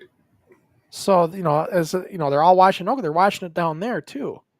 Right. So, but they're not necessarily traveling. Back then it was, like, Mom, Dad, can we go up and see this show in Anoka? Like, Anoka? No, we're not going up there. Right. Yeah. So I wish we would have been a little more smarter that way. I wish I'd have been, had a little bit better vision to really take advantage of the momentum we had. Because in '86, when you came into the show and everything, that was the pin, like you said earlier, that was the pinnacle. That Yep. was the high. And we were really on a roll. That's when Eddie Sharkey wanted to leech onto us because he knew we had an attraction. Right. Yeah. Remember, we were selling out the Armory. We were doing 350 fans, 450 eventually, where Eddie Sharkey was doing 30, 40 150. people, 30 or 40 maybe in these bars at the time. He was just doing the bar shows. Champlin Legion was his first big show, and that was with us. Yep. And then Eddie realized he could try to get bigger venues and bigger crowds. And, in a way, we kind of inspired Eddie to try to get bigger shows. Right. It's funny to say that, but it's true. Because he wasn't doing armories and stuff right away. If Wayne was here, he could contest to that. Wayne in '85 and '86, Eddie was just doing the sports bars and stuff. Wasn't doing big shows. And Eddie definitely wanted to latch on to us, But you know what? It was we used each other. We've said this many times. He used us because he wanted to leech onto our popularity, and I used him for all the knowledge he had in the ring and everything, technique, Right. all of that. Yep. And he gave me free training. So, Well, I was going to say I wouldn't really call it Eddie using us and us using him. We came to a business arrangement. yeah, it was a mutual agreement. He wanted our crowds, we wanted his training. And it's no surprise he wanted me in the training camp because Eddie, without telling me to offend me, wanted me to get smartened up better, knowing I would take it back to everybody else. Right. Because then it makes his product look better when we get in with him too. Right. Yeah. So, it all makes sense when you look at it in the long run. But he wanted the money he could draw with us, and hey, everything, like my fiance says, everything happens for a reason. Yeah. And I learned a lot from Eddie. Just a lot of not just wrestling technique, but the business side. Eddie and I would talk for hours, whether it's on the phone or at his camp. We would talk about everything, and I learned a lot from him, just how, to work, with the rest and how the business works, how you, just the way he promotes. He would tell me all that stuff. And yeah, we spent a lot of time talking like that. So, Eddie, Steve Engstrom, and my thing with Eddie Sharkey was we were, I treated him the way he treated me, like a mutual friend that was in the same kind of business, and we could benefit from each other. Steve Engstrom had a whole different idea. I think Steve thought he could get in with Eddie and make it in the bigger with adults. Right. That's what Steve was after, I think. And Eddie didn't ever see him as anything more than a manager. No, Steve was small, and remember, you got to be a big guy, and these days. I hate to say it, if Steve would have gotten in the ring back then, he would have been crushed. Yeah, the only reason Steve wasn't wrestling with Eddie Sharkey is because he had a big insurance scam going on for workman's comp.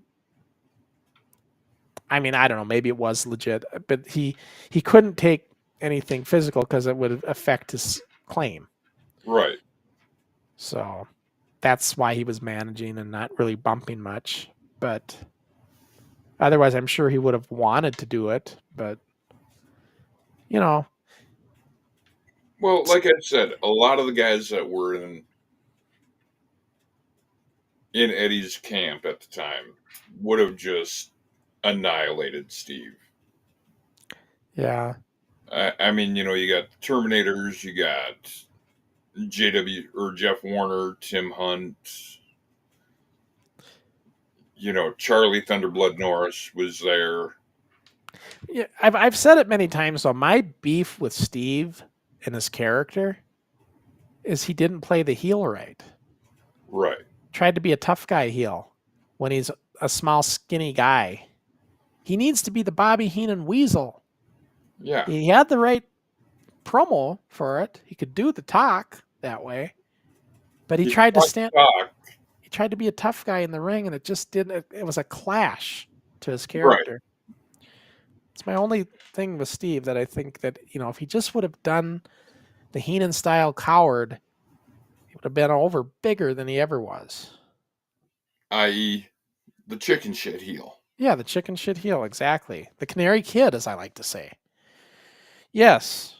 Thank you for bringing that up. The chicken shit heel. I got to remember that for Canary because he's being a chicken shit heel with me. Yes. Well, it's like I've said before, Crusher. I think the primary reason he doesn't want to get in the ring with you is he doesn't want to get because of this roasted by the bobbies over there in the UK for senior citizen abuse. He fears the fiver. I want to get. That's going to be my next T-shirt. Big picture Canary Kid and fear the fiver. I don't think he fears the fiver. I think he fears going to jail and his career being ended because of it. Let's ask the regulars. What do you think? Do you think Canary Kid fears the fiver, or do you think he just really doesn't want to hurt a senior citizen? So he says, senior citizen. Well, I mean, at 155, I would say that that's a senior citizen. Yeah, 155. Yeah. I mean, you can go to Perkins now and order out the senior menu. So Dave, we're getting towards the end of the show. I before I forget, and we'll see what people chime in on that with Canary comment there that we had, but I want to bring in the what is coming up on our next shows. So the next show, Keaton doesn't have a show this Sunday, so there's nothing from Keaton. It's his birthday. He's taking that day off. So happy birthday, Keaton. Happy birthday to Keaton for Sunday. He's going to be an official teenager, Dave. He's turning 13. So good for him. Wish I could go back to that age. But the next forward show we have is going to be a week from tomorrow, Friday, with the Canary Kid. It's going to be me and Ricky and our guest from San Antonio Style Wrestling, CC Carter. I hear lots of good things about this young man. And, just from the clips I've seen of him wrestling that I've been provided for by Smalls and Carter himself, he's crisp. He's good, Dave. He's good. Good. Yeah. He's got a sweet drop kick too. Kind of like a Crusher Crossen drop kick, I would say. And not that he's copying me, but he's got a nice drop kick. I will say that. So, and I always look for that. So, and then after CC Carter, then we do have our next Rewind show on the next Thursday, which is going to be 2 weeks from today, Dave? Yep. And we are going back to studio taping 40. And oh my gosh, you know what I forgot to do, Dave? I forgot to play the video preview. As I said, it's a preview. It's actually this show is what we preview for the Video Network. Yep. Like I said, it's the old timers disease kicking in on you. Well, this is going to be February 6th, me and Dave for this one. And I'll play the preview. It's only 2 minutes. So we'll play that. But before I get to that, let me just at least get the what's coming up on the next Kayfabe with Keaton, which will be a week from Sunday. He's got Johnny Palmer. So the Necessary Evil. Big guy, big name in Europe, I guess. So UK. So that's who Keaton's going to have for his next guest, which is going to be February 2nd. So, let's play that video preview, and then Dave and I will be wrapping up the show. So we'll play that preview quick. Yeah.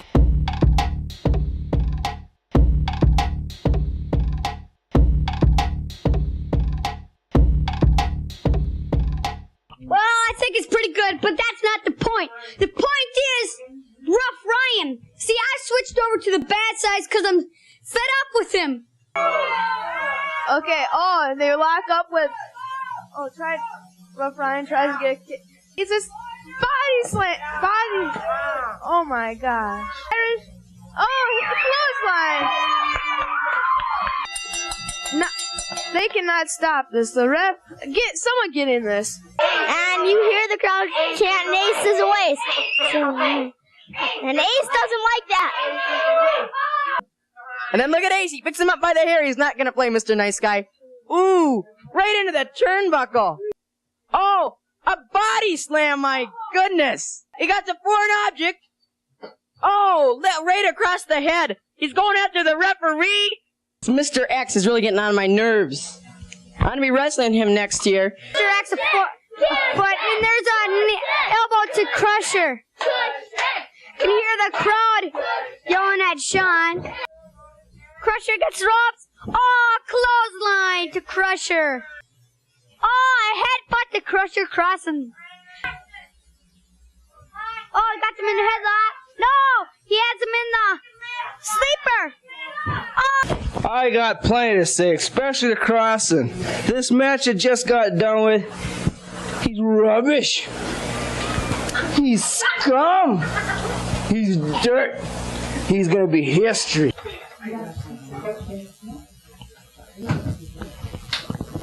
He's got the ropes, ref breaks it up. Airplane spin. This just may put him away. Looks like both of them got dizzy.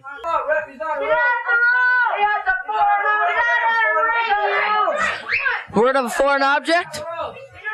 No. Think you can beat him? Well, I don't know. I've never wrestled him, really. Match. For this. So Peterson is gonna kick. Come on, Peterson. He has to have 2 little guys? Why not 3 or 4? What a wimp. I am not kidding you.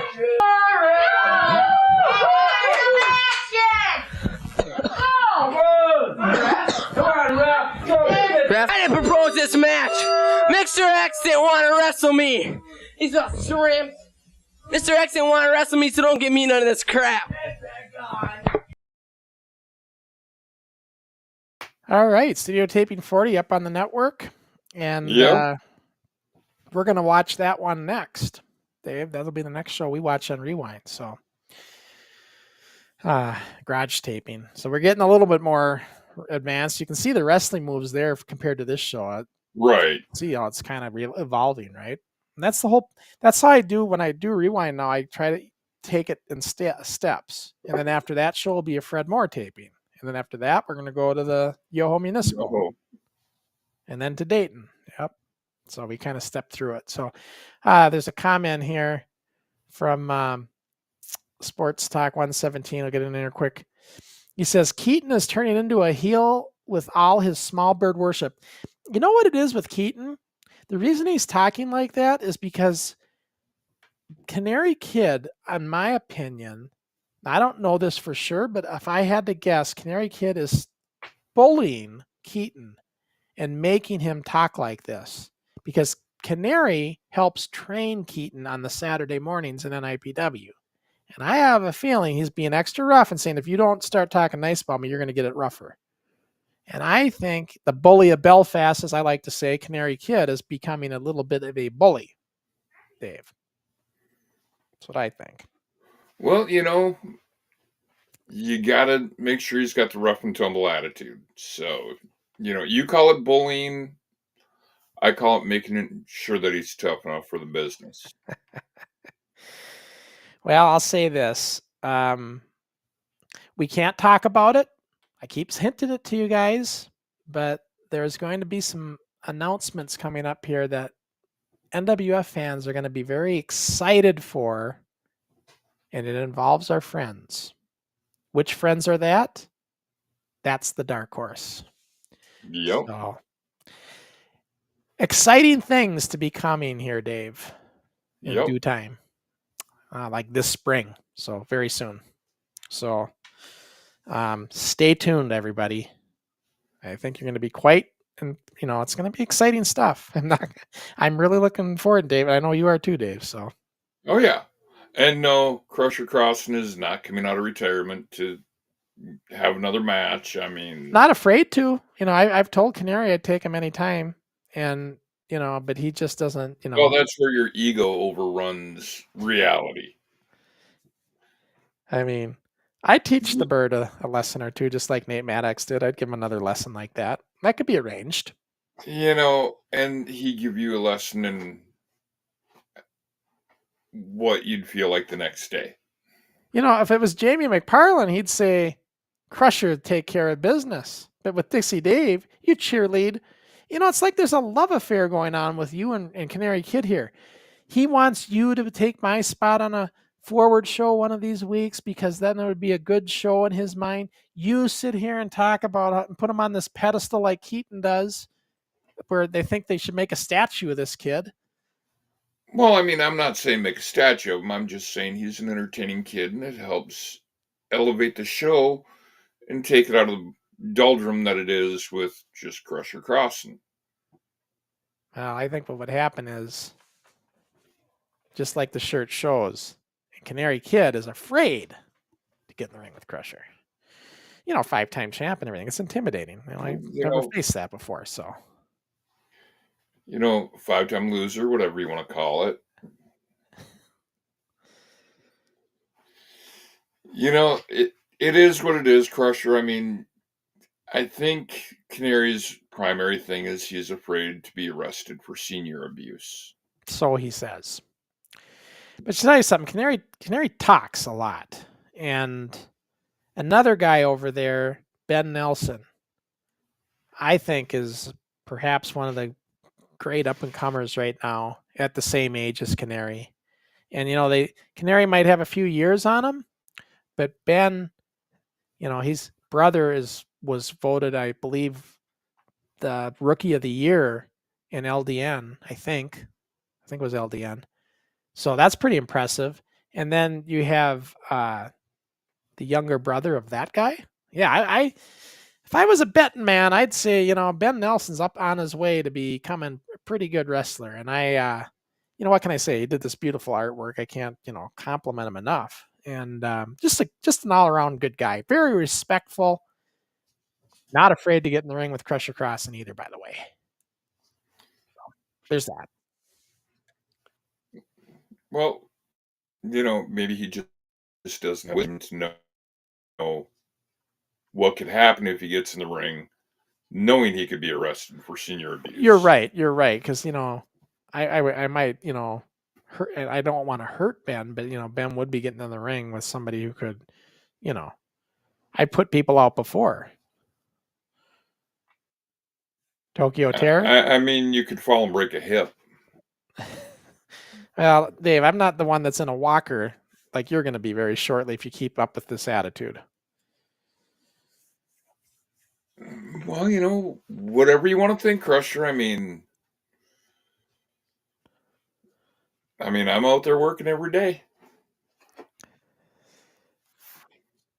I've never been one to back down from a challenge, Crusher. No, I mean, and you know that. That's you were true. always willing to put me in the ring, and I never once backed down. That's true, and chickens aren't smart enough to get out of a hailstorm either. So, there's that. If you think you're going to one-up the Fiverr, you got to wake up pretty early in the morning to do that. Canary Kid finds that out every other week. So, but you know what? We've been rambling and rambling. Oh, what's this? Sports Video says maybe a Crusher versus Dixie Dave match. Crusher's never afraid to be in the ring. Everybody knows that. The question is, I don't think Dixie Dave can take the bumps anymore.